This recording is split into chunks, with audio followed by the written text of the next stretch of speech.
Te damos la bienvenida.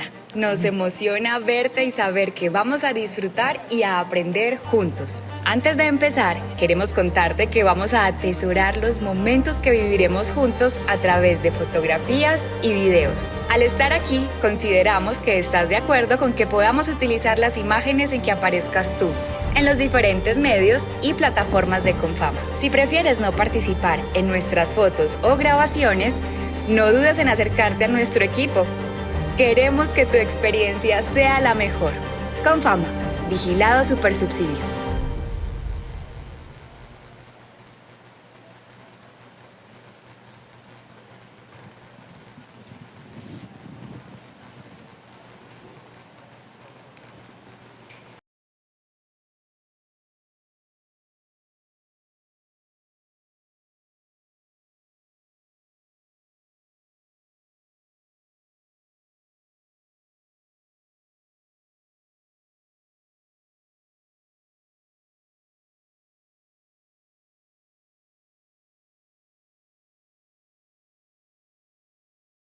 Del Festival de Filosofía Envigado.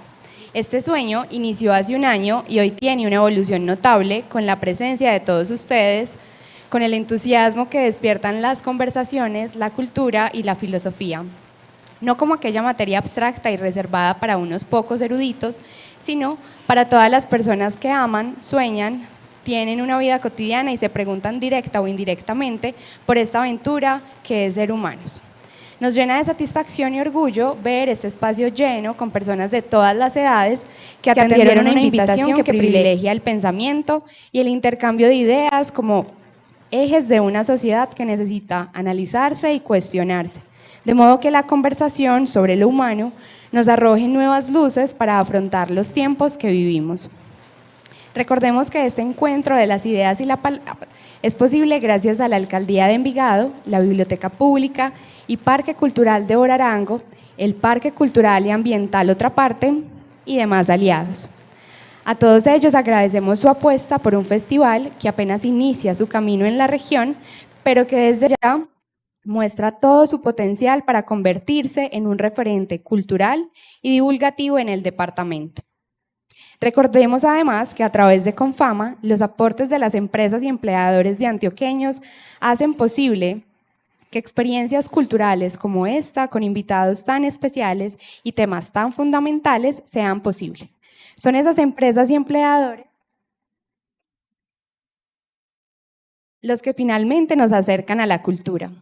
Es su apoyo el que permite que los afiliados a Confama puedan disfrutar de actividades culturales de gran calidad con tarifas subsidiadas o con entrada libre. Estamos convencidos de que el arte y la cultura tienen un enorme poder transformador y esa convicción la comparten esas empresas aportantes por las que estamos aquí. Así como en la primera edición de este festival nos preguntamos sobre el amor, ese eje existencial que dirige muchas de nuestras decisiones, en este segundo encuentro también abordaremos temas que nos atraviesan la vida y han acompañado el devenir de la humanidad, el ocio y el placer. Y es que, en primer lugar, detenerse a pensar solo o con otros es también una forma de placer. Este festival es una invitación a conversar sin apuro, a dejar que la pregunta nos roce, a mirar con otros ojos, lo que a veces se nos vuelve paisaje. El ocio y el placer han sido considerados como espacios de libertad, creación y disfrute, pero también han sido cuestionados, moralizados o instrumentalizados por distintas estructuras. En sociedades que glorifican la productividad y el rendimiento, hacer una pausa para disfrutar, para jugar, para sentir placer o simplemente para perder el tiempo es casi un acto de resistencia.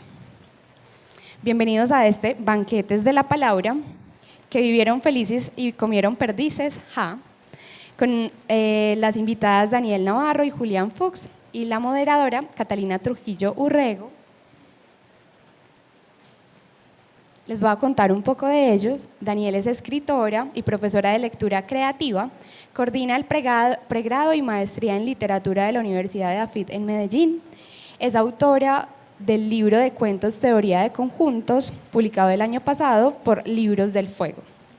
El otro panelista es Julián Fuchs, es escritor, traductor y crítico literario.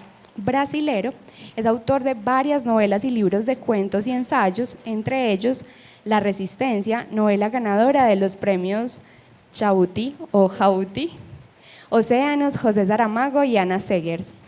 Es doctor en teoría literaria por la Universidad de Sao Paulo y columnista del portal UOL. Y Catalina, que nos acompaña como moderadora, es comunicadora social periodista de la Universidad de Antioquia, especialista en mercadeo de la Universidad de AFIT y magíster en estética de la Universidad Nacional de Colombia. Ha sido asesora en cultura, en organizaciones culturales y entidades públicas. Desde el 2015 trabaja como editora, correctora de estilo y periodista acompañando proyectos en grupos editoriales nacionales e internacionales, editoriales independientes y medios de comunicación. Es autora del libro Agustina y el baúl de las cosas aplazadas, publicado en 2023 por Fondo de Cultura Económico. Disfruten de esta conversación. Gracias. Ahí me están oyendo, ¿cierto? ¿Todos bien? ¿Cómo les ha ido? Y pues bueno, dijeron que esto era un banquete, así que nos vamos a cenar a este par de invitados tan especiales que trajimos. Vamos a hacer que esta hora nos rinda bastante y al final sí les dejo unos 10 minuticos por si alguien quiere preguntar, algo que se quede por ahí. Entonces, que comieron perdices, fueron felices y que, como con esa dudita sobre la felicidad. Y hay algo que les quiero contar para iniciar esta conversación. La estética expandida nos hizo un gran favor, porque antes la estética estaba enmarcada o amarrada en lo bello y lo bueno. Entonces eso era lo que veíamos desde la estética, que la estética es simplemente el sentir, la estesis. Y cuando se abre la estética, llegamos a considerar el sentimiento, el placer, el disfrute, también en lo monstruoso, en lo sórdido, en lo trágico, y se abre, como muy bien lo dice el término, se expande el concepto estético. Justamente esta mañana, que estaba leyendo la clase de griego de Han Kang, y las cosas no pasan por casualidad, creo yo, me salía este fragmento que dice el profesor de griego. Platón consideraba que la gente creía en la belleza de las cosas, pero no en la belleza en sí misma. Vivía en un estado semejante, que la gente que creía en la belleza de las cosas, pero no en la belleza en sí misma, vivía en un estado semejante al del sueño y estaba convencido de que podía demostrárselo a cualquiera a través del razonamiento. En cierto modo, en su mundo todo estaba al revés. Es decir, pensaba que él estaba despierto y no soñando, pues no creía en la belleza de las cosas reales, sino en la belleza en sí. Una belleza absoluta que no puede existir en la realidad. Esto es de la clase de griego de Han Kang, la última premio Nobel. Y ahí hay algo como de la belleza sí, pero no. Ese asunto de dónde encontramos el placer que yo encuentro en algo, alguien lo encuentra en otra cosa. Y cómo en medio, por ejemplo, en un genocidio como el que ocurre en este momento en Gaza, esas pequeñas, grandes historias de resistencia que hay en Gaza, que uno dice, todo esto es una tragedia, y en medio de eso te encuentras historias de felicidad, de cómo se enfrenta de alguna manera el horror, que uno dice, ahí hay otro placer. Entonces es como, ¿cómo puede ser placentero en medio del horror? Porque a veces uno piensa, paremos todo hasta que todo mejore. Entonces, cuando yo era niña y veía las imágenes del hambre en África, pues que no son de cuando yo era niña, sino de hace mucho más, porque el mundo no se detiene ante esto. Pero luego me crecía y me daba cuenta que en Colombia también hay gente que se muere de hambre y hasta de sed. ¿Y por qué no para Colombia? Y Medellín también tiene gente en las peores condiciones. Medellín se ilumina en diciembre con los alumbrados más espectaculares del mundo entero y en Medellín hay gente que está desconectada. Entonces, paremos todo. Pero bueno, ya dentro de poquito que Medellín va a tener playa, ya vamos a ver cómo era eso.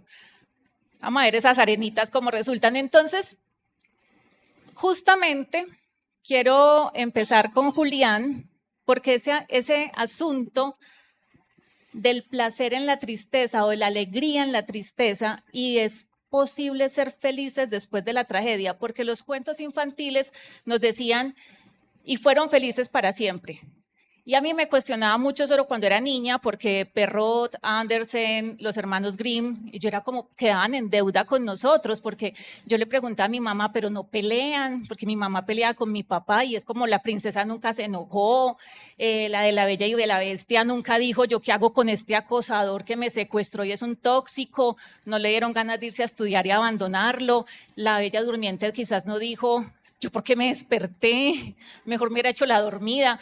Entonces, ¿qué pasaba después? Y en La Resistencia, que es el libro de Julián, hay una situación con las personas que sobrevivieron a la dictadura argentina, y es que cargaban una culpa, como la culpa de sobrevivir. Y justamente también lo leía en el libro de La llamada de Leila Guerriero, que es sobre Silvia Lavairu, que es otra de las sobrevivientes de la dictadura. Sí puede haber perdices después de que tú sientes que has perdido todo. ¿Y cómo superar esa culpa? ¿Cómo poner a conversar la culpa con la alegría? Buenas tardes a todos. Es una alegría estar acá, un placer justamente. Y quería, antes de todo, este es mi primer mesa, voy a tener 3 días consecutivos. Quería justamente agradecer a todos los involucrados en organizar esto, que ya sé que da un trabajo enorme y todos agradecemos. No podemos empezar una mesa como esta sin comentar el título un poco raro, insólito, sorprendente de este ja contundente después de fueron felices y comieron perdices. Y es un poco raro, yo vengo de Brasil, tengo el portugués como lengua principal y en portugués no tenemos las perdices, ¿no? Creo que esa es una Acá invención tampoco. del español. Acá tampoco, No, vivieron o sea, felices ustedes para comen siempre. perdices. Codornices no, pero igual Gallina. no hay nada. Las historias tradicionalmente en portugués terminan vivieron felices para siempre, ¿no? Como en inglés, they lived happily ever after. Solo dice eso, lo que se deduce que la historia ya terminó, evidentemente. Vivieron significaría justamente murieron, ¿no? Ya no viven, ya no hay vida que narrar. Y con las perdices o codornices creo que hay algo, sería como un etcétera. Lo que vivieron algo que no nos interesa, que no vamos a contar, que no tiene razón, no tiene pertinencia. Dejamos esto en segundo plano. Y algo de lo que decías en el comienzo, esa idea de expansión de la estética, ¿no? Un momento en que se decide que queremos algo más de lo que ya se contaba tradicionalmente y que hay bueno, en varios momentos de la historia de la literatura eso pasa, pero justamente donde empieza el punto inaugural de la novela en el siglo XVII o XVIII, eso no está bien decidido, es como una decisión de que estas historias, este etcétera, de hecho nos interesa, de que no hay muerte después del fin, ¿no? De que la vida sigue y hay algo de una riqueza en esa vida que pasa olvidada en las historias tradicionales, ¿no? Vemos en las historias tradicionales una aventura, cuando termina la aventura, y en general es la aventura de conocer a alguien, de encontrarse a alguien y de casarse, ¿no? En los cuentos infantiles la idea de casarse está muy asociada a crecer y ser adulto, ¿no? Se dice eso, se interpreta así. Ese casarse no es justamente casarse, se hizo adulto y la vida adulta ya no interesaría. Pero para la novela sí interesa. Queremos ver de qué está hecha esa supuesta felicidad. Para mí es justamente ahí que empiezan los libros que me interesa leer, los libros que escribo, ¿no?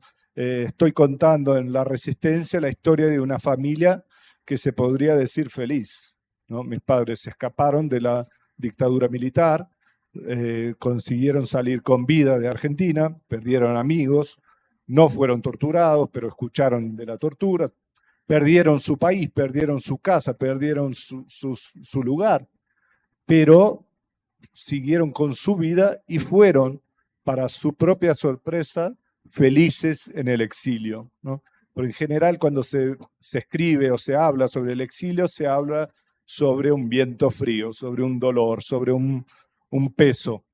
Pero en realidad no fue así para ellos, fue como una libertación, estaban bien, se encontraron en Brasil y no por casualidad siguieron durante décadas, ¿no? Una vez intentaron volver, viví yo 2 años cuando era chico en Argentina, pero igual Brasil fue una buena casa para ellos. O sea que estaban felices. Si estaban felices, no habría ninguna novela para escribir sobre ellos, sobre nosotros.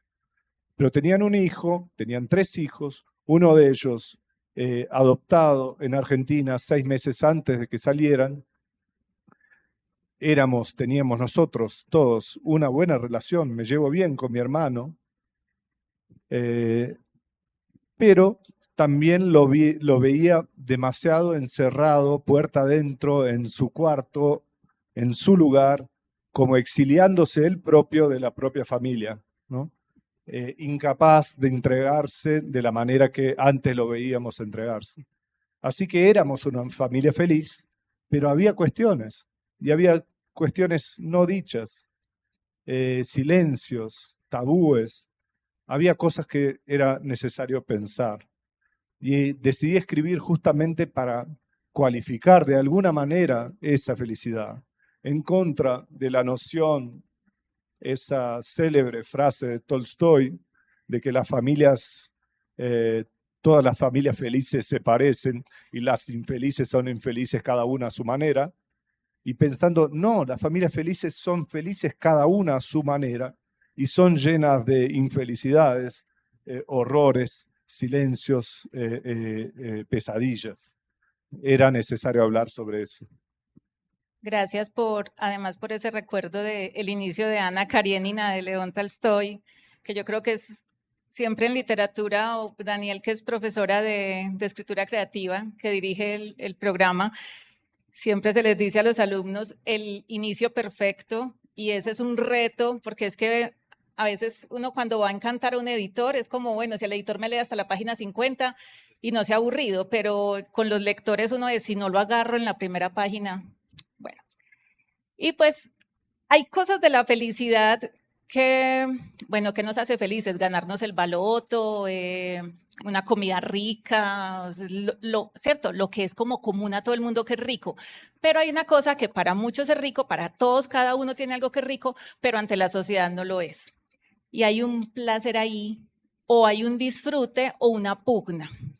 Entonces, yendo al libro de Daniel, Teoría de Conjuntos, en uno de sus cuentos me llama la atención una relación de amigas en la que una piensa que la otra lo tiene todo. Hay un placer culposo en la envidia, porque siempre estamos, la comparación de la felicidad es hacia arriba, ¿cierto? O sea, es hacia dónde, es aspiracional. Entonces uno es feliz en la medida que obtengo lo que tengo, eso que está por encima de mí, y es feliz en la medida en que tengo más del que está por debajo. Por ejemplo, yo cuando era muy niña pensaba que van a pensar que yo era una niña terrible, y sí. Yo me comía las uñas y una compañera de la escuela tenía unas uñas preciosas y a mí me dio mucha envidia y no me las volví a comer. Entonces yo decía que la envidia era buena. Entonces, Daniel, viendo la historia de estas dos mujeres, que uno diría que la que quiere ser como la otra, la que ese modelo a ser en el fondo no es más que la típica sonrisa de Instagram, que solo es una foto llena de filtros. ¿Qué pasa ahí con la envidia y la relación entre las mujeres? Bueno, hola, también muchas gracias Catalina, Julián, un gusto estar aquí, ver tanta gente. No sé ni cómo empezar porque ya ha habido varios estímulos, empezando por ese título y por esta forma en la que la conectas, porque también quisiera hacer un breve comentario sobre ese título que pensaba también desde un modo, quizá no sé si más romántico o más platónico, que si hay como una fantasía en pensar que vamos a encontrar la otra mitad de la unidad, ¿cierto? Eso no es contemporáneo, eso está ahí en el principio, pues o en esta conversación del banquete, como en en la que se están preguntando por Eros, como que si hay un deseo de pensar que fuimos separados de algo, de alguien, y que lo vamos a encontrar. Y creo que ese relato de y fueron felices para siempre, un poco apela como a esa ilusión o a esa fantasía. Después no se cuenta, que es lo que estaban diciendo ustedes, pero creo que, por ejemplo, la literatura mucha, pero en la contemporánea vemos que ¿qué es ese ja? Un poco de qué es ese ja y qué es eso que nos mantiene juntos y qué es eso que nos separa, porque, entre otras cosas, Eros es pegamento. Me encanta la palabra para pensarla en todas sus formas, fluidos, sentidos y sonidos. Eros como adherencia, como pegamento, que es lo que nos mantiene juntos, no solo en relación de pareja, que es pues a la que hace alusión y vivieron felices y comieron perdices, sino también en las relaciones cotidianas, ¿cierto? Y creo que esa es una pregunta hoy, es qué nos mantiene juntos, qué nos adhiere o cuál es ese Eros. Y pues con relación a tu pregunta, por ejemplo, y aquí voy a empezar a conectar con lo de la envidia, pues sí hay un asunto que tiene que ver, por supuesto, con el deseo como fuerza cósmica hacia lo otro, ¿cierto? Hacia eso otro que es distinto de ti. Y en teoría de conjuntos, eso lo entendí al leer el libro, porque no sé si te pasa a ti o te pasa a ti que uno escribe un libro y lee otro, pues como que leí, es como, yo escribí esto. Uno escribe un libro y después lo lee y lo quiere votar. Ay, no, yo amo a mi hijito. Yo no lo quiero, pues también, pero no, yo no lo quería votar, pero sí digo como, yo pensé que había escrito otra cosa, y al leer ese libro, yo decía, yo pensé que yo estaba escribiendo sobre violencias de género, de hombres a mujeres, y a mí me interesa es la relación entre las mujeres. A propósito, pues como esa pregunta, pues también las violencias entre hombres y mujeres, pero sobre todo me interesa, ya viéndolo como lectora, la tensión, no atención, sino la tensión que hay en la adherencia, en el vínculo entre las mujeres.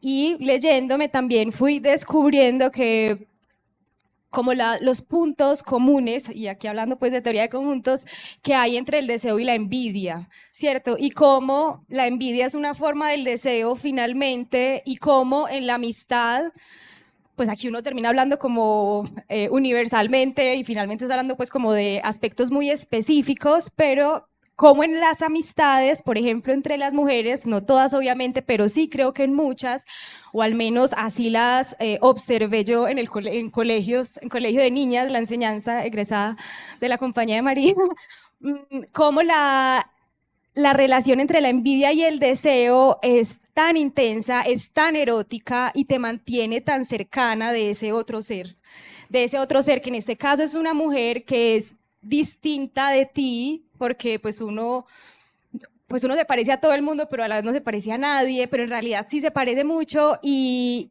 hay ahí entre sobre todo las niñas, o como yo las observaba y las fantaseaba pues en mis momentos de escritura, como ese ver el cuerpo de la otra, ¿cierto? Cuando uno le están creciendo las tetas, por ejemplo, o yo no sé qué piensan las mujeres que estén aquí, pero uno está observando cómo cambian los cuerpos. O los hombres, porque también les crecen las tetas. Sí, pero bueno, yo no he mirado tanto en las tetas de los hombres, miro más las de las mujeres, pero eso me parecía muy interesante, ¿cierto? Como esas comparaciones, y como la envidia, no la había visto como placer culposo, pero sí como fuerza erótica que adhiere de alguna manera.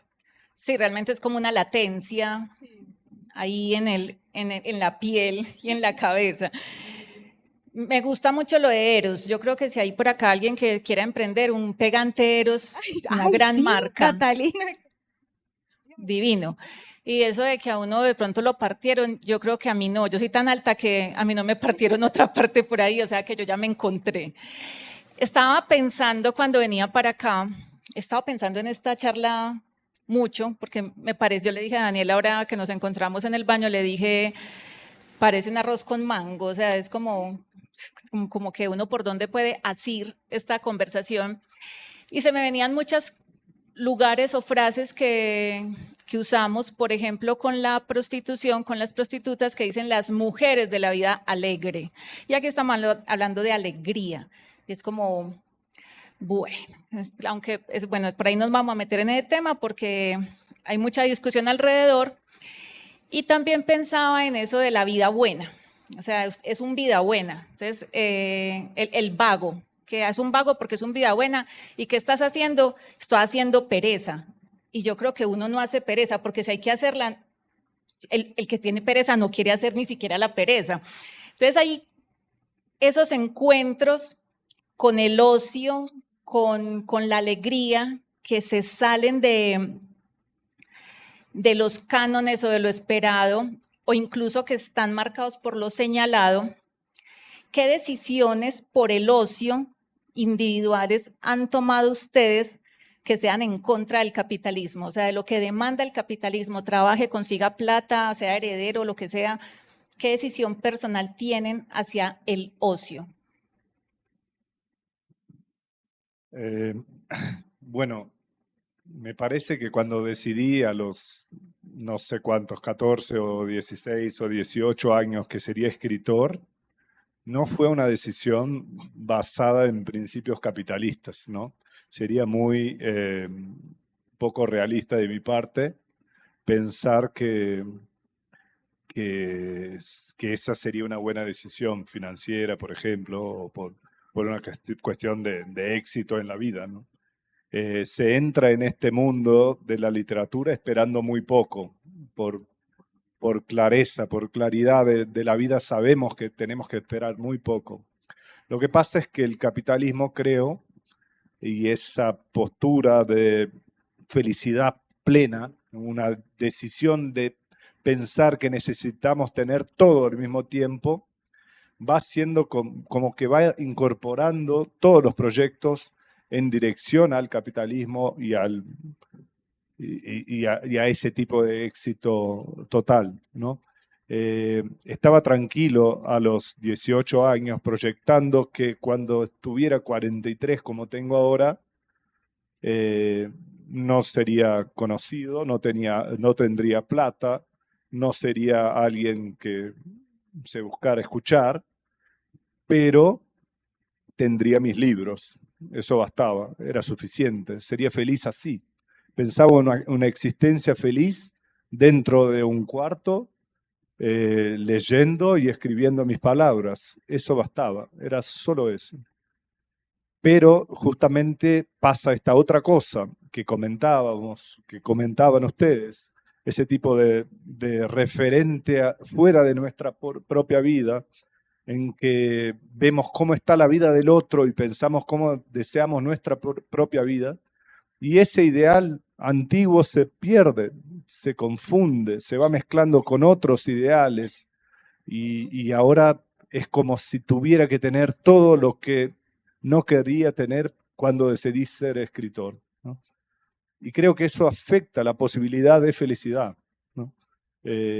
Lo que tengo sería muy suficiente, pero es como si este mundo capitalista alimentara una insuficiencia para que yo quiera más, produzca más, desee más y nunca encuentre lo que quiero, ¿no?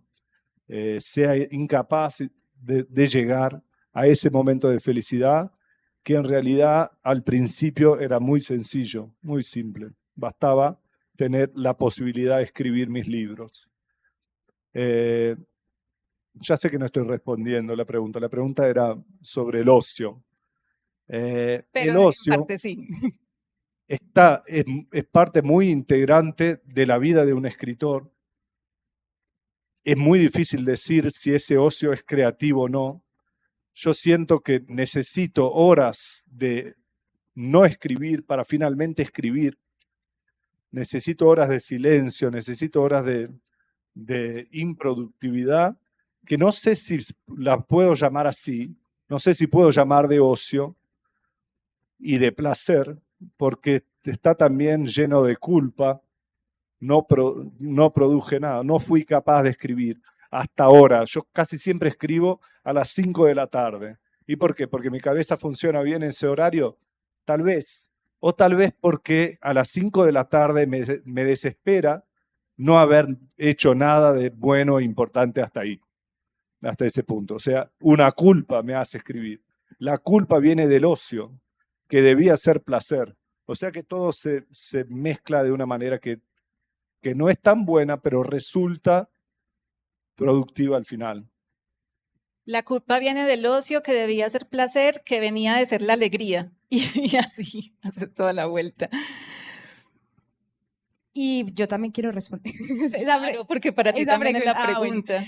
Es que pensaba con la charla, pues y con el tema del festival, en una relación muy común y conocida entre las palabras ocio y negocio, ¿cierto?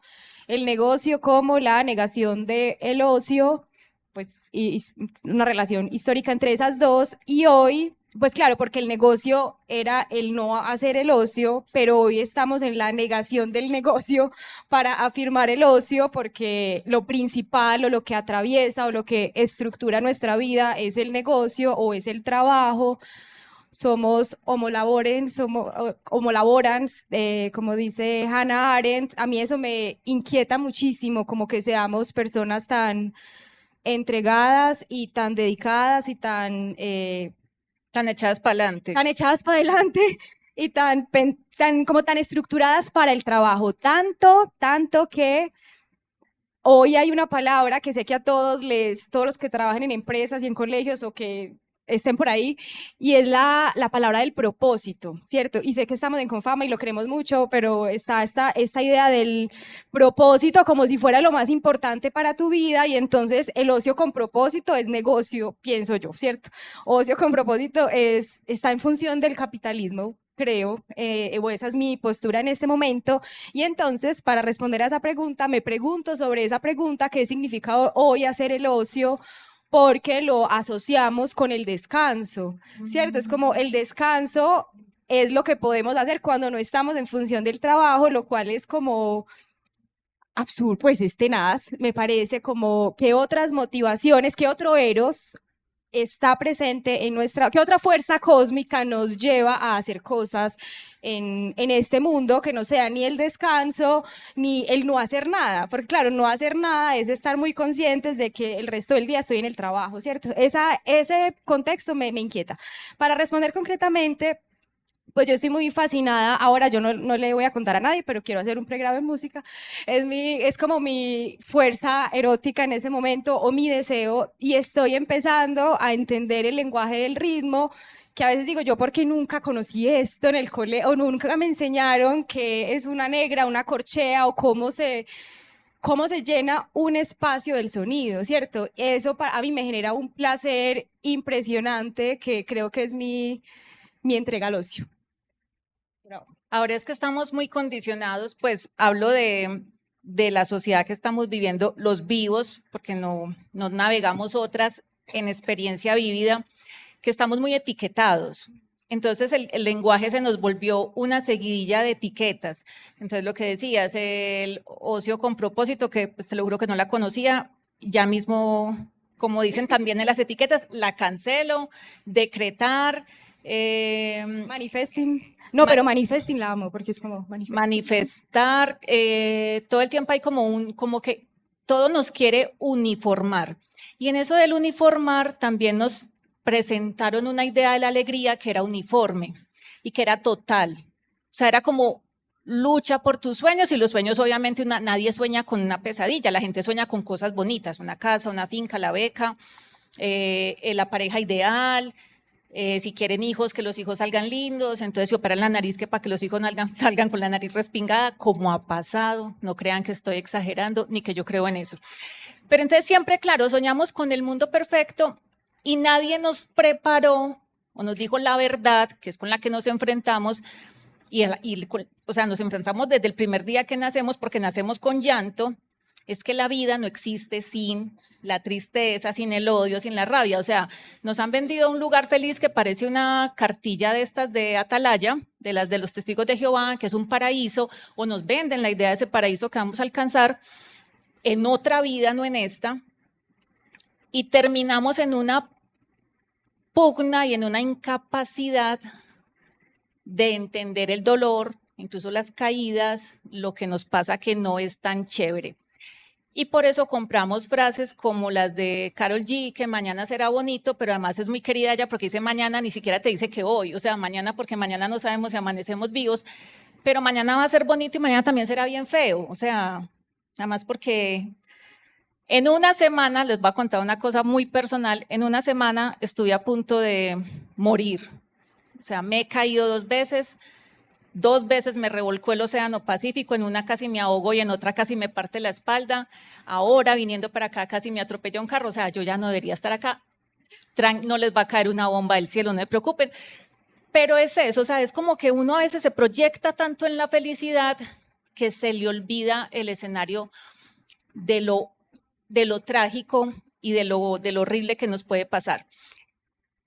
Quería que me hablaran en eso de esa felicidad que creemos absoluta, que conecta con lo de la envidia hacia otros seres humanos, hacia el escritor que más publica, al que se gana los premios, o digamos, a la que se gana el premio y uno dice, pero es que o sea, es en serio, o sea, porque una vez también ve que la literatura está contenida en un proceso de marketing, que no todo lo que se publica, pues es, digamos, la mejor literatura. ¿Cómo ven ustedes esa avalancha, ese empuje que tenemos hacia mostrarnos en pantallas como otras personas? O sea, esa preparación de ese ser, como ese personaje que empezamos a crear a partir de las redes sociales. Voy a empezar un poco atrás de eso que decías. Me parece que hay una confusión muy grande en la forma como tratamos estas palabras, ¿no? Placer, alegría y felicidad. Casi como si fueran un encadenamiento lógico, uno en dirección al otro, cuando en realidad pueden existir de maneras muy diversas en una misma vida, pueden ser contradictorios incluso, pueden imposibilitar uno al otro, ¿no? Me acuerdo del impacto que tuvo en mí leer El malestar en la cultura de Freud cuando tenía 20 años, y un libro en que él hace un ensayo sobre las diferentes formas de búsqueda de la felicidad, que son casi siempre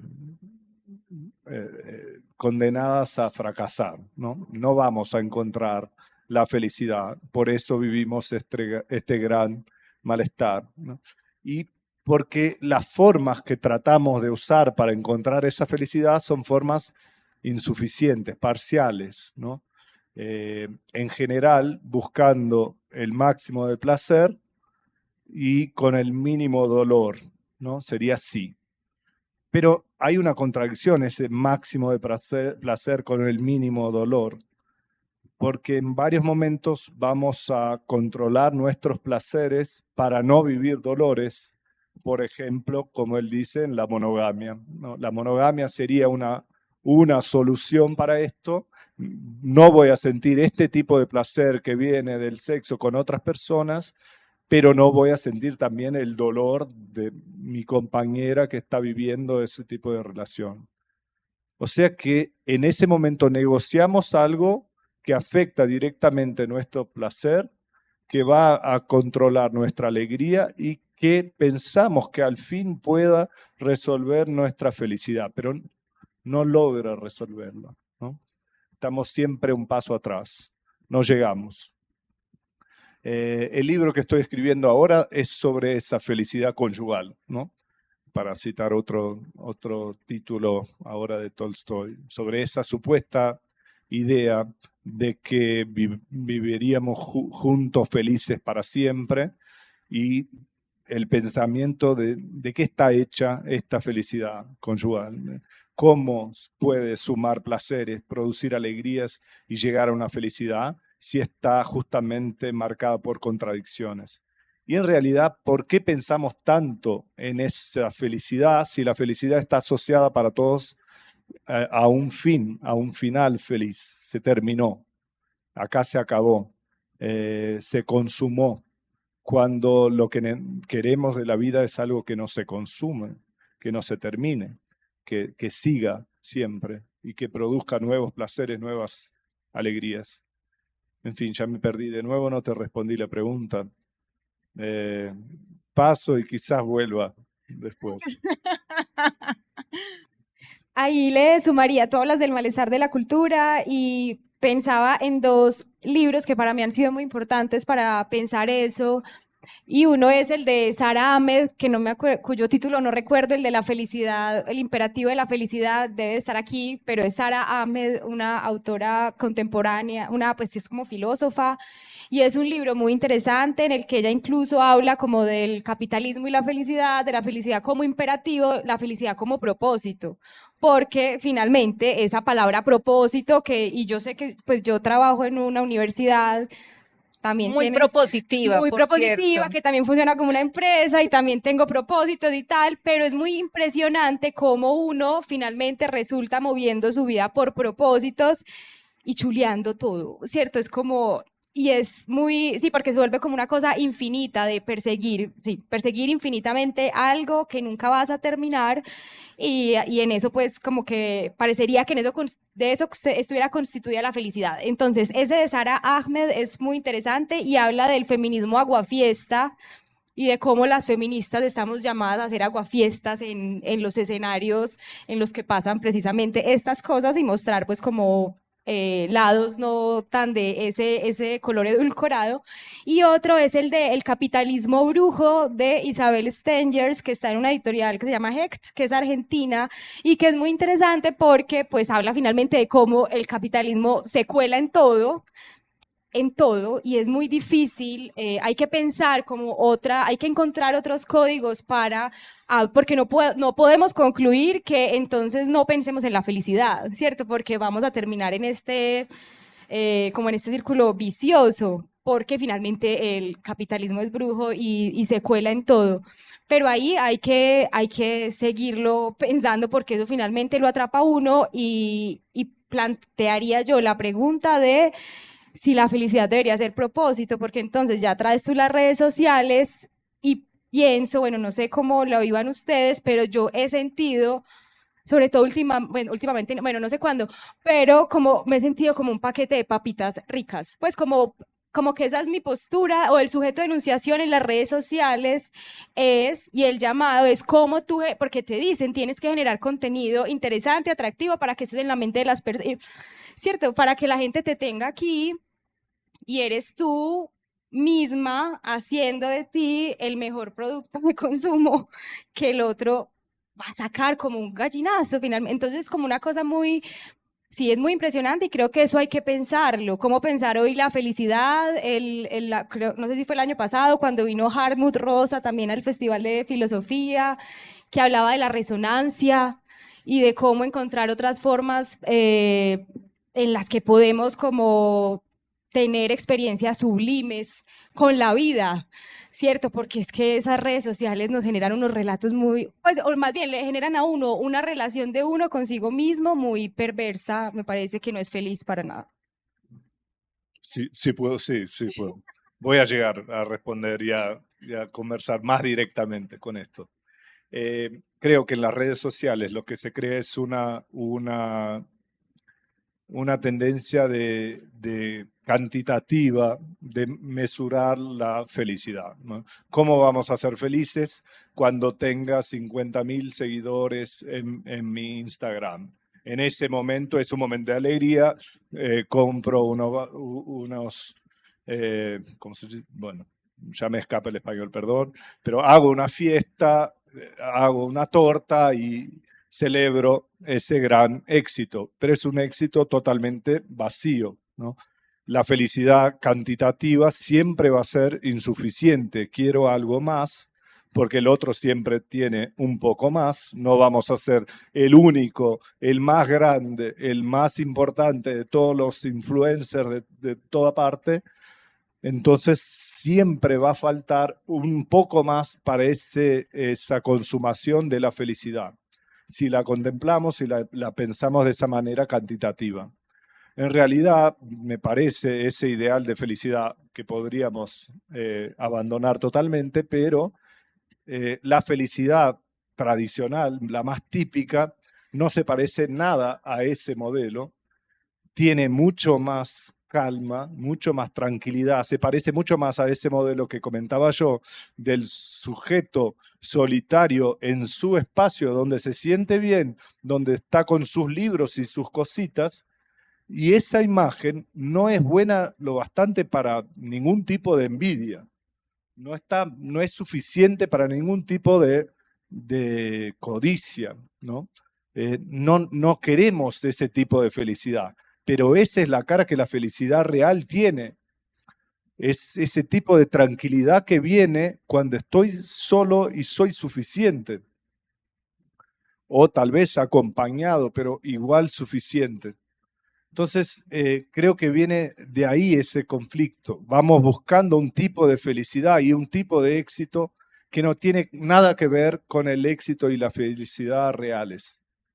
Puede ser algo como que la felicidad no aspira ni ve al otro, sino que es una mirada hacia adentro y rescato mucho eso que dices de la soledad y le sumo el caminar, como hacían los peripatéticos, que era esta filosofía pedestre y lo pueden encontrar en salir a caminar, salir a correr con ustedes y ahí se activa una forma de uno entrar con uno a conocerse, porque no sé si ustedes saben que, bueno, en este boom de esas personas a las que uno se quiere parecer, o bueno, la gente se quiere parecer, notoriamente no me parezco a ellas, las Kardashians, que salen pues como a relucir cómo debe ser el cuerpo, cómo deben ser las casas, además porque son unos niveles de ostentación y de riqueza que pues qué porcentaje del mundo lo tiene.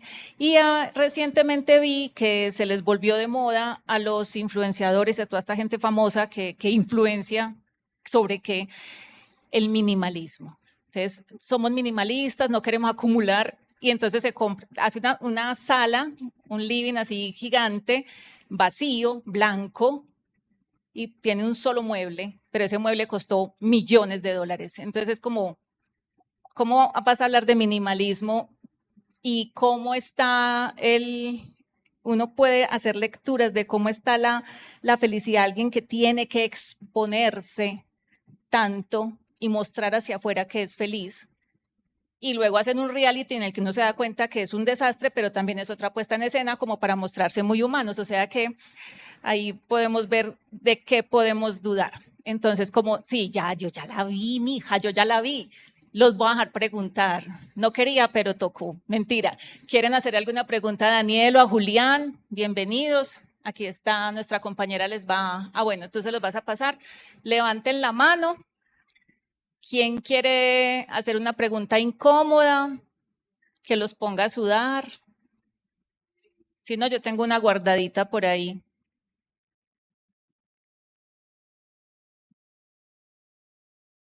Allá atrás hay una pregunta. ¿Se escucha? Ya tú, listo. Buenas tardes, mi nombre es Darío. Pues muchas gracias por el espacio. Y tengo una pregunta, pues teniendo en cuenta que se tocaron muchos temas variados. Voy a traer un concepto que lo hago desde propiamente mi profesión. Si en la mayoría del proceso es más lo que hace la gente es buscar la completud, ¿sí? Estar completos. No sé en parte qué es lo que piensan, dado que pues me trae un poquito el concepto que dice Daniela de Hannah Arendt, que lo relaciono mucho con Byung-Chul Han, no sé si lo han leído, que es en el tema de la sociedad del cansancio. Menciona dos particularidades, que es la vida activa y la vida completativa, si no estoy mal, si es el nombre.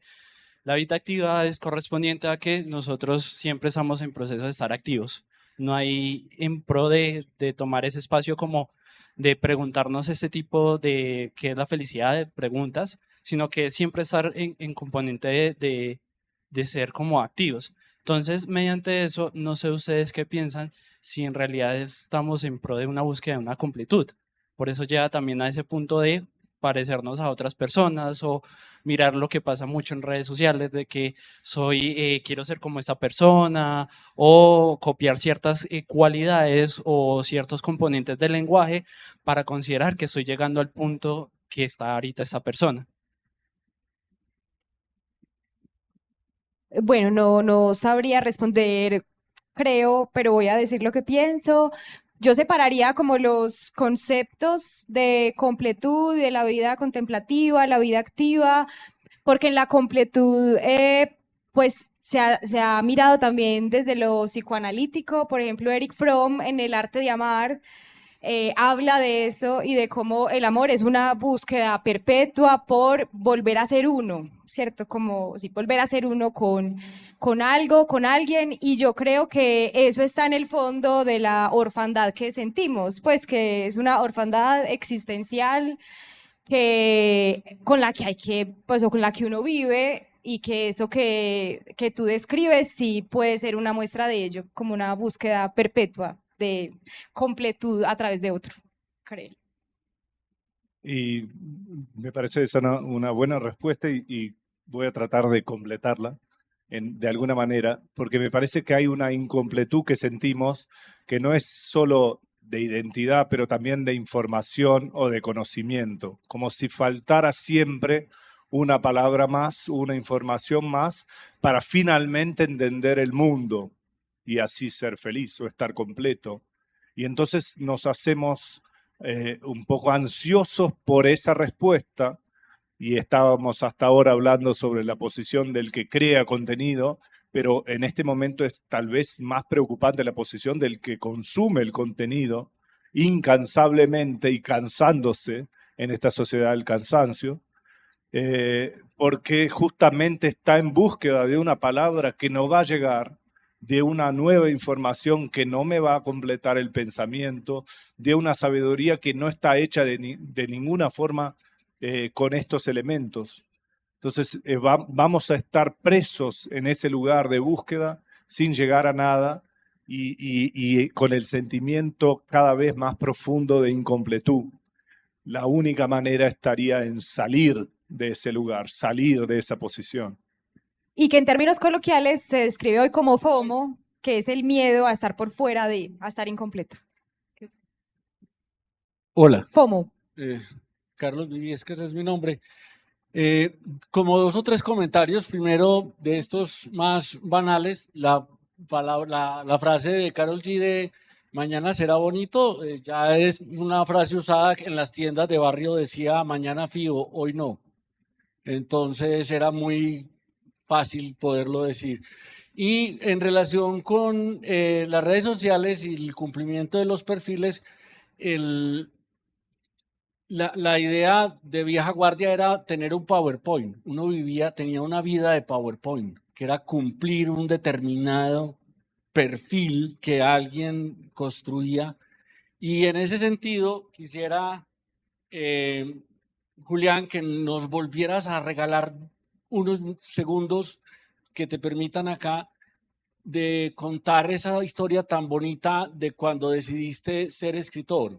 Ese ser humano solo en un cuarto me parece que es una imagen hermosa. Bueno, gracias. Qué bueno que funcionó esa imagen. Ahora me sentía, después de haberla dicho, me sentí un poco mal porque insistí en esa imagen como si fuera la única posible idea de felicidad, cuando es una felicidad muy personal, ¿no? Y por eso cuando se añadió acá la idea de caminar como una forma de felicidad, me pareció importante también. Creo que en esta conversación o en todas estas conversaciones sobre la felicidad, a partir de las redes sociales o de una idea capitalista de felicidad, se resume demasiado lo que puede ser la felicidad a una imagen, a un ideal, a una manifestación única, cuando tendríamos ideas muy múltiples, plurales de lo que la felicidad puede ser. Estaba pensando ahora que en un momento reciente mi idea de felicidad ya no era estar solo en ese cuarto donde me encontré y decidí que sería escritor, pero últimamente está más cuando voy a leer libros para mis hijas que van a dormir y me pongo a leer ahí, y leer en ese momento no es una función profesional, no es algo que yo haga para prepararme para la novela que estoy escribiendo o para el texto que voy a publicar el sábado en la columna que tengo, porque la lectura se hizo demasiado utilitaria para mí. O sea que ese espacio, que sería el espacio del placer, del goce, ya dejó de ser eso cuando me hice profesional de la escritura. Ya no leo tan bien, con tanto placer cuanto antes, pero cuando me acuesto al lado de mis hijas y me pongo a leer esos libros que no me interesan para mi vida profesional, pero igual me interesan porque son literatura y son buena literatura, en ese momento siento felicidad. Y ya no estoy solo, es una idea distinta de la felicidad, es otra cosa. Y veo que cada uno va encontrando por su cuenta, a su manera, una idea de felicidad y tiene que desaparecer justamente esa búsqueda comparativa. ¿Cómo es la felicidad del otro? Incluso porque ya sabemos, ya tenemos mucha clareza de que la felicidad del otro no es felicidad. No tiene esa cara. Es una foto que se parece a la felicidad o que representa la felicidad, pero no está hecha así. La felicidad del otro está hecha también de estos momentos ínfimos, insignificantes, que sin embargo son plenos para cada uno. Creo que Daniel y yo te acompañamos en ese sentimiento de cuando la lectura se volvió horrible. Sí, total. Bueno, nos quedan 5 minutos y yo tengo 3 preguntas, así que... Bueno, la última pregunta, no es una reflexión que me estoy haciendo aquí a partir de lo que he escuchado, de la frase con la que invitan a la charla, que vivieron felices y comieron perdices, ja. Entonces, me gustaría que reflexionaran ustedes un poquito de una frase también que es de cajón para muchos, y es que éramos felices y no lo sabíamos.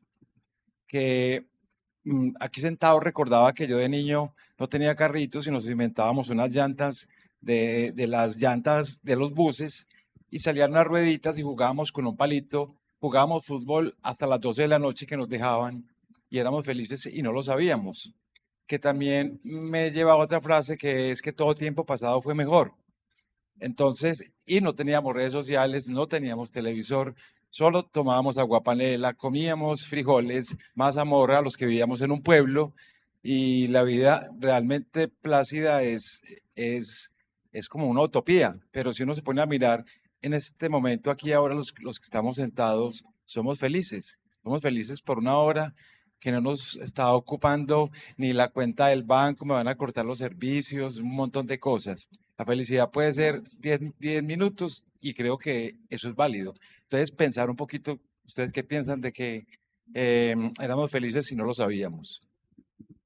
Puedo decir, eso incluso se ha estudiado y pensado, como hay quienes dicen que la felicidad solo se puede entender en retrospectiva, ¿cierto? Es una mirada, pero eso también es engañoso porque está sostenido por una máxima ética quizá de que lo que ocurrió es mejor que lo que está ahora. Es como si eso fuera como estructurante y además eso se complementa con algo muy simple y a la vez complejo y es la capacidad narrativa que tiene este animal que somos, ¿cierto? La de elaborar el relato porque muy seguramente uno es capaz de embellecer ese relato, o sea, es una pulsión natural que yo creo que también es fuerza cósmica y erótica, embellecer el pasado. Diría yo que es una fuerza narrativa también que viene de ahí. Empiezo por la segunda. La idea de que todo pasado fue mejor es una idea bastante triste, contraria a la felicidad y contraria a cualquier tipo de pensamiento utópico. Y ese es un problema de nuestro tiempo, la imposibilidad de imaginar futuros felices, ¿no? En este momento lo que vivimos en el planeta no nos posibilita pensar un futuro, ni siquiera. ¿Quién dirá un futuro feliz? O sea que como respuesta a eso se repite lo que tantas veces ya vimos de mirar hacia el pasado y pensar que todo pasado fue mejor, cuando históricamente, si lo vamos a ver desde cerca, desde el punto de vista del placer, de la contención del dolor, de los derechos, todo pasado fue peor. Casi siempre podemos concluir que todo pasado fue peor. Pero voy a la segunda parte, que me parece más linda. Esa idea de éramos felices y no sabíamos, porque eso me parece que sí tiene algo de de realidad, ¿no? La imposibilidad de ser consciente el tiempo entero de nuestra propia felicidad. No sé si fuimos felices esta hora, tal vez sí, tal vez no, eso solo se ve después, es una conclusión, o sea, cuando algo termina, y no queremos que algo termine, queremos que siga. La idea de felicidad está siempre asociada a esa idea de fin. O sea, vivieron felices para siempre, fueron felices, comieron perdices y fin, se termina. La felicidad encierra una cuestión cuando la queremos abierta.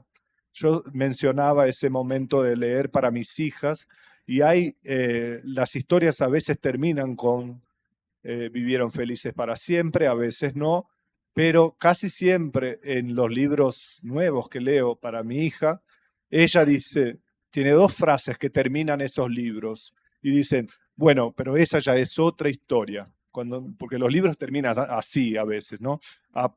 Mostrando algo más que va a pasar, pero esa ya es otra historia. O entonces, y empezó todo de nuevo, ¿no? Historias circulares que empiezan todo de nuevo. Esas ideas son más verdaderas, porque no terminan, la vida no termina, la historia no termina, el futuro no está dado y nunca llegamos al futuro. O sea que no hay cómo pensar en una felicidad definitiva porque no hay fin. Voy a sumar otra frase conforme ahí, que es la de es mejor bueno conocido que malo por conocer, como el miedo a ese riesgo, porque el malo por conocer también puede resultar muy bueno. Y si ya estabas con no, es mejor malo conocido que bueno por conocer, perdón, pero sí, eso es como, quien quita que el bueno por conocer sea bueno, y si es malo, pues ya estás con el malo. Aquí atrás, él la había levantado desde el principio, él. Sí, porfa, como por orden de la levantación. Gracias. Me voy a pegar de eso último que acabaste de decir de bueno, mejor malo conocido que bueno por Entonces conocer. coja el turno después porque era lo que se le había ocurrido al principio. No, pero está relacionado con vivieron felices y comieron perdices. Yo siempre pensé que las perdices eran algo relacionado con hacer el amor, con algo sexual. A eso se dedicaban después ¿A de... que se comieron eso? Claro, comieron eso y ahí le quiero preguntar especialmente a Julián, pero también si Daniel tiene un aporte, porque anticipó algo sobre la monogamia, el placer. Yo pondría también la búsqueda del amor asociada a la felicidad, pero hay un conflicto, yo no sé si aquí se puedan decir groserías, pero imagínense la peor, un conflicto el berraco con el tema. Artículo 20 de la Constitución, usted puede decir lo que usted quiera. Un conflicto ni el hijo de puta con el tema de la monogamia, o por lo menos en mi caso es una pregunta que de verdad me la hago muy sincera, muy respetuosamente, en esa búsqueda de la felicidad y de un placer libre de condicionamientos, ¿cierto? En donde se nos metió esa idea de que la exclusividad era el placer que garantizaba la felicidad. Y si hoy nos lo podemos cuestionar de manera sincera, porque también ahí en ese placer hay una fuente de dolor y de sufrimiento muy intensa. Bueno, justamente para pasar a un nivel más personal, comentaba el momento en que leí ese libro y ese fue el momento en que decidí que no sería monogámico. Pero esa no es una decisión que al principio como lógica se tome solo. Entonces estaba en una relación, tenía una novia y le dije a ella, de mi parte ya no veo sentido. Está obviamente el deseo de mis placeres, pero de mi parte ya no veo sentido en controlar tu deseo y tu cuerpo y tu decisión. Entonces, para mí esto no puede ser así. Una relación no puede estar hecha con este criterio. Y fue raro porque teníamos 20 años y para ella aquello fue un dolor. No le sonó bien, no le pareció una buena cosa que yo le dijera que estaba libre para vivir su deseo. Era como si yo no me importara. Después esa relación terminó, estoy con mi compañera hace 23 años y el tiempo entero fue a partir de esa lógica, de que no cabe a mí decidir qué vas a hacer con tus cosas, con tu cuerpo, con tu pensamiento, con tu deseo, con tus sueños, tus anhelos. Y ella puede hacer el mismo gesto en relación a mí. Pasamos a la práctica, ¿no? Esa es la teoría, es el principio. El principio para mí está claro y nunca se rompe. En 23 años vivimos cosas difíciles. Igual en ningún momento pensé que ese principio no tendría que ser seguido.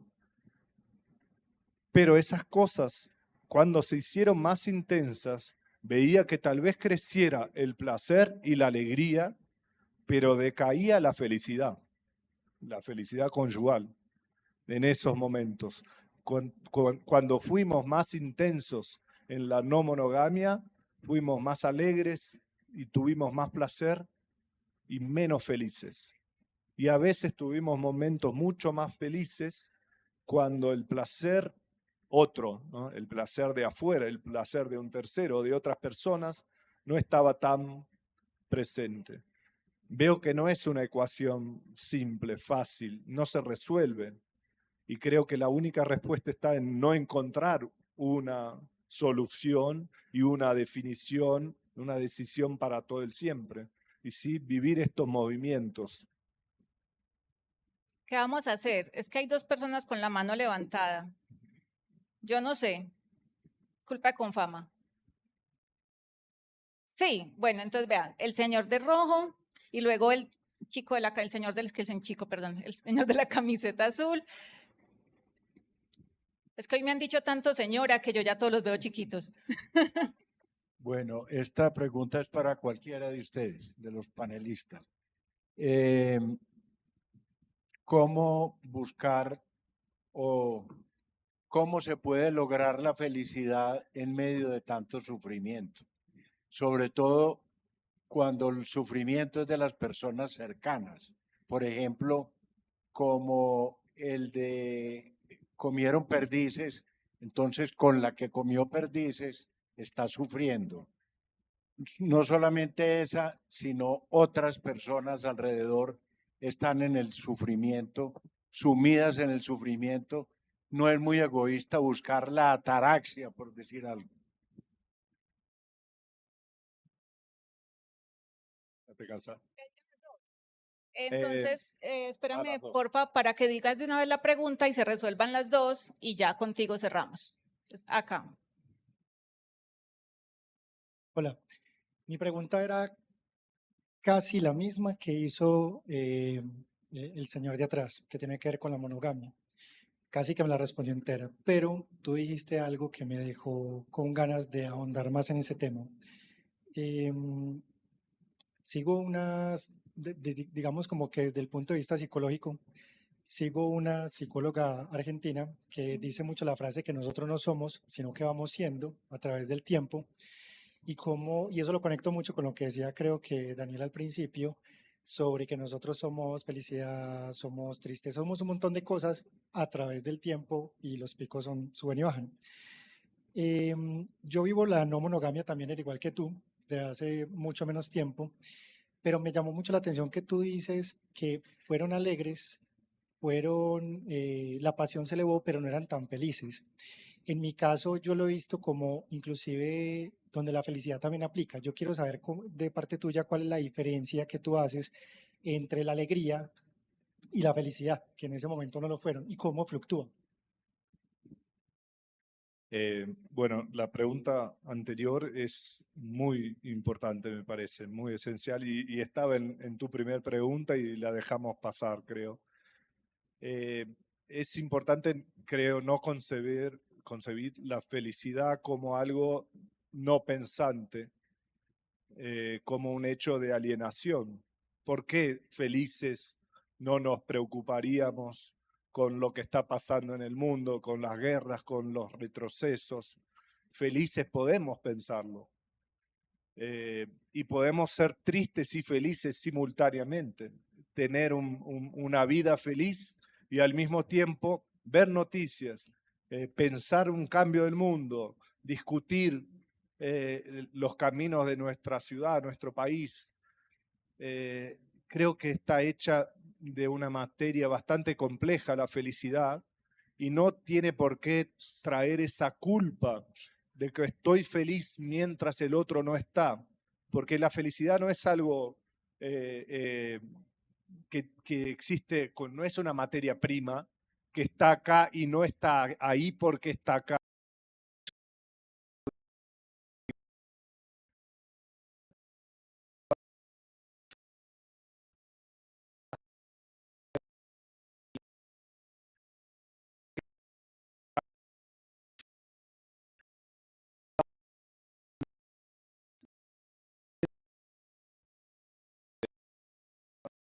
Otros dolores del mundo.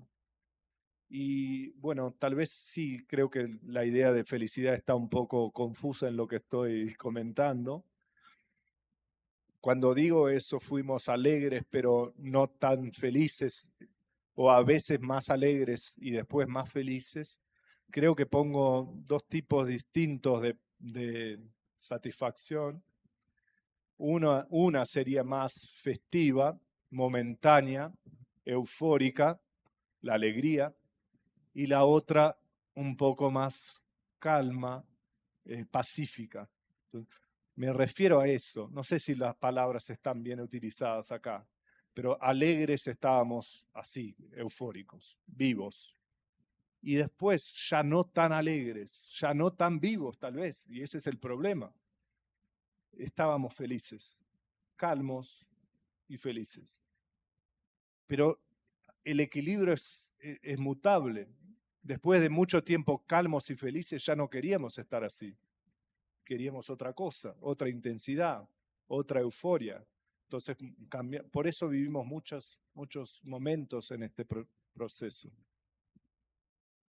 No puedo desistir de la conversación. Marce, el minuto me está respirando en la nuca. Como la canción que hasta la belleza cansa. Y yo quería acordar una canción de Pedro Guerra que habla de dicha y placer. O sea, porque no solamente pues es como... No, solo para que la busquen. Y allí está el libro de la clase de griego de Han Kang, por si lo quieren prestar, véalo, ahí está. Y pues vamos a terminar esta convención poliamorosa, porque aquí hay mucho amor. Muchas gracias por haber estado con nosotros, por cuestionarse lo alegre, lo placentero, lo sórdido, lo feliz y todo lo que quieran pensar hacia adentro. Caminen, piensen y aprovechen este Festival de Filosofía de Confama, la invitación que nos hacen a seguir pensándonos lo mínimo, lo máximo y lo que nos cuestiona a diario. Gracias por estar con nosotros.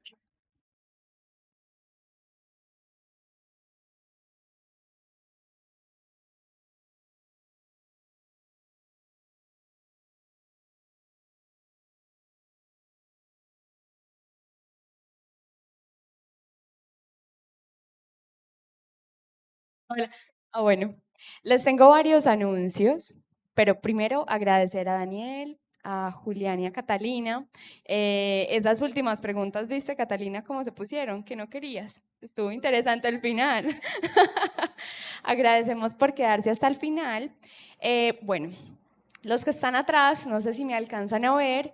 Si se quieren quedar, les pedimos que por favor se hagan en la parte de adelante para poder tomar asistencia.